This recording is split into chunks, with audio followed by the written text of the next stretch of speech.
Imagine you accidentally entered a tiny Russian cafe in winter. Здравствуйте! Вам столик на одного? Да, пожалуйста.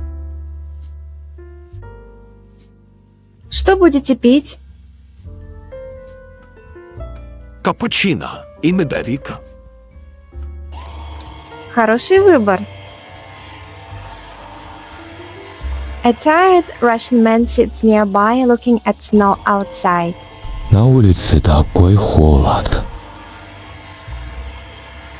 Я вообще бесил сегодня. Та-да, вам нужен большой кофе. Осторожно, горячее. Спасибо.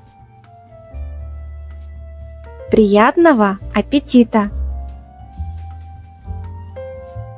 До свидания, приходите еще.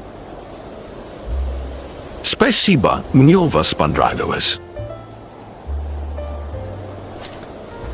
Did you understand the Russian? If you want full scripts, exercises, vocabulary lists, dialogues, grammar explained simply, join my Patreon.